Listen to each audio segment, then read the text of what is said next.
But this is a former member of Destiny Church who has I think it's a protection order out against her former partner, who was one of the people who started up the Manup group, which is the anti-violence group, who was beating her up, according to this testimony, whilst he was a part of Manup. Now, look, we are fair here. And you might say, there's a person, okay, fair. So if I was going to say that would happen, there's dirtbags everywhere. The truth of this pudding would be how the church then handled this member of their Manup group beating his partner. And that's when they get tarred with this brush, I'm afraid. I asked if I could speak to somebody, and if what I speak about was going to be kept in confidentiality. I told them that my then partner was beating me. He was tormentive to our kids. And they just asked, the one question I was asked was, is he using?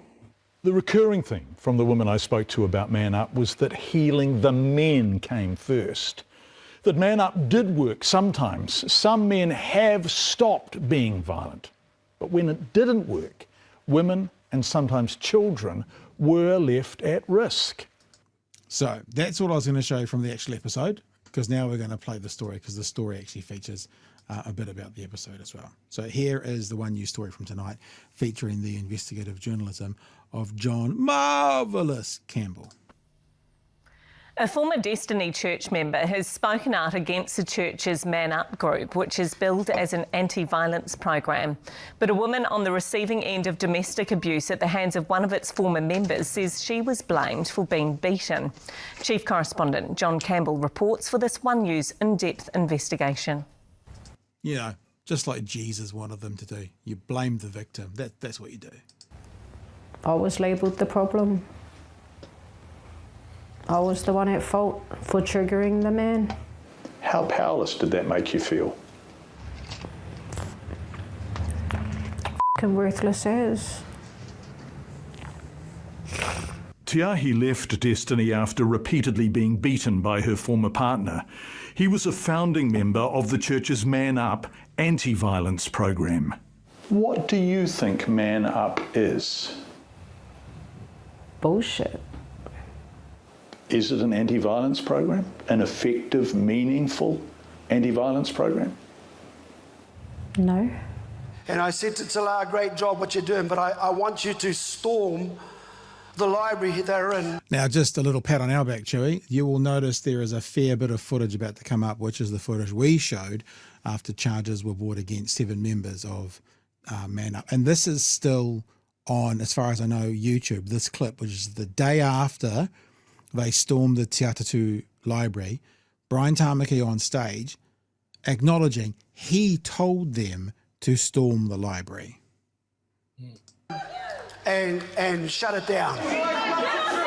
Te Atatu Library, West Auckland in February. 7 people are now facing common assault charges. I don't believe that Manup stops violence.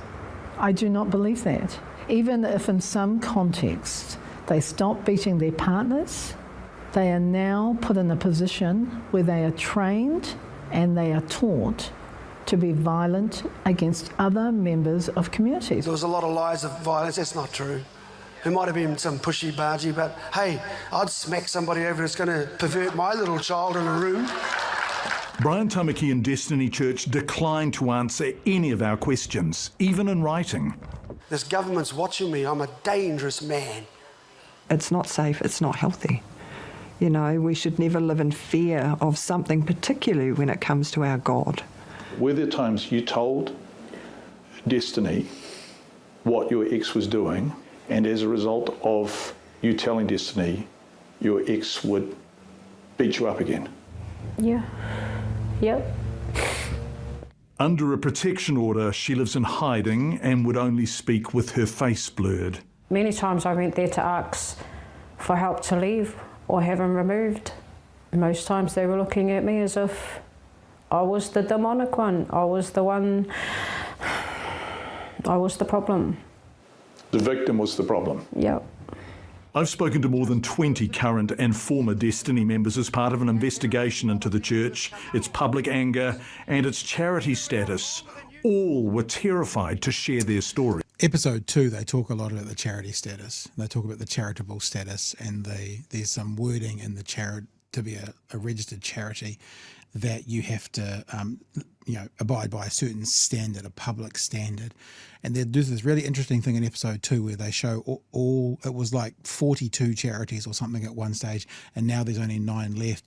And a lot of the churches, like from different parts of the country, either haven't filed any returns because they show it from the company's registrar, or it's probably the charity's registrar actually, or they haven't filed any returns since like 2019.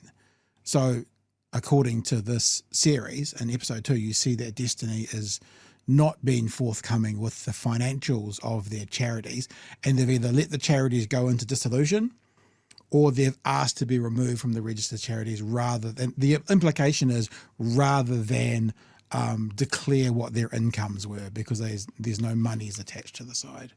It's probably got about 30 seconds, this. So this is an anti-violence group that people are genuinely afraid of. Yeah. Is that the case? Absolutely. Police and corrections are no longer working with Manup, and the church's charity status is under investigation. So the harm that Destiny Church does is not just a harm to individuals. It's actually a harm to entire communities, and it's a harm to this entire country. And we shouldn't be tolerating it. We should not be tolerating it. There you go. Then it goes into a conversation in the studio. There you go, Chewie. I know you probably haven't seen any of that yet, but your thoughts, sir? My understanding of the Manup program is that it's really about anchoring the man as the head of the household, the supreme power in the household, in the same way as that Brian and or God is the supreme power in Destiny Church. Now, if you're going to condense that much positioning, like it's not about a partnership in the house. The man is the top dog. So if your house is in disorder, then you need to put it right.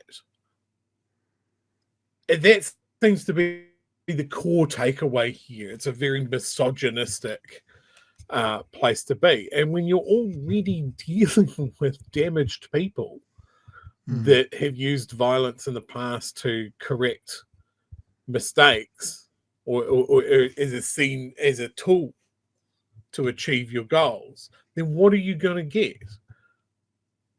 Like I've interacted with people from Destiny Church and the Manup program, and the yardstick for getting either threats, laughable threats to be fair, that they were going to come round to my house, but it's still there, the implied threat of violence in their own home with no one watching, and a church that encourages them. What do you think you're going to get?